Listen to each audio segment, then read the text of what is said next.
네, 여러분 안녕하세요. 1월 4일 금요일 좋아서 나누는 큐티 나눔 시간입니다.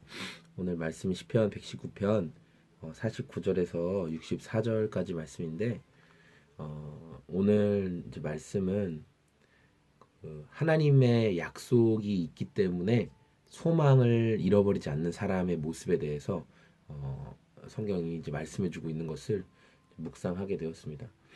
49절에 주님의 종에게 하신 말씀을 기억해 주십시오. 주님께서는 말씀으로 내게 희망을 주셨습니다. 주님이 주신 그 희망이 말씀을 통해서 나에게 왔다라고 이야기하고 있습니다. 그래서 하나님의 약속을 받은 인생은 어떤 인생이냐? 소망이 있는 인생이다라고 시인은 고백을 하고 있다는 거죠. 하나님의 약속을 받은 인생은 소망이 있고 그것을 또 다시 생각하면 하나님의 약속을 기억하는 인생.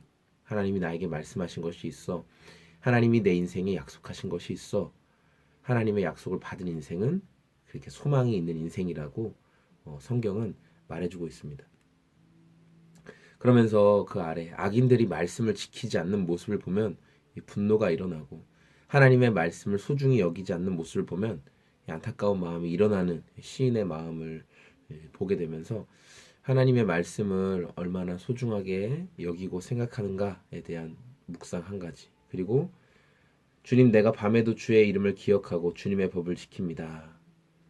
주님의 법도를 따라서 사는 삶에서 내가 행복을 찾습니다. 이렇게 얘기하고 있어요. 또 시인은 62절에 한밤중에라도 주님의 의로운 규례들이, 그러니까 말씀이 생각이 나면 벌떡 일어나서 주님께 감사를 드립니다. 이렇게 얘기하는 거. 그러니까 늘 말씀을 생각하고 늘 말씀을 기대하는 이 시편 저자의 이 찬양, 이 고백을 묵상하게 되었습니다.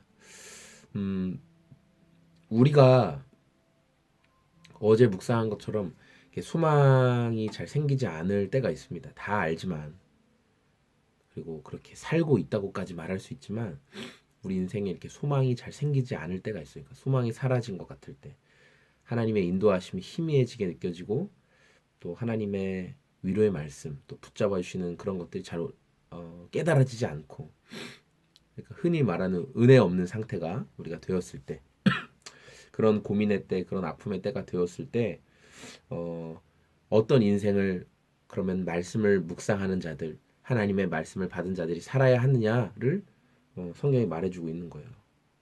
하나님의 약속을 다시 기억하는 거죠. 왜 우리가 찬양을 잃지 않을 수 있느냐? 왜 우리가 그럼에도 불구하고 노래할 수 있느냐? 하나님의 약속이 우리 삶에 있기 때문에 그렇습니다. 하나님이 내 인생에 하신 약속이 여전히 유효하기 때문에 그렇습니다. 왜냐하면 하나님은 실현하지 않으시고 마음이 변하지 않는 분이시기 때문에, 그 약속을 반드시 지키시는 분이시기 때문입니다. 소망이 없어 보이는 상황에서도 그렇기 때문에 우린 노래할 수 있고, 그렇기 때문에 하나님의 인도하심을 구할 수 있는 것이죠. 그래서 우리가 힘들고 어려울 때라도 계속 말씀 가운데 나아가는 게 중요합니다. 약속을 기억할 수 있기 때문이죠. 여러분, 하나님의 약속의 말씀을 기억하기 위해서 말씀을 펴시고 또 말씀을 가까이 할 수 있는 저와 여러분이 되기를 소망합니다. 감사합니다. 오늘도 말씀 안에서, 하나님의 약속 안에서 승리하시기를 소망합니다. 안녕히 계세요.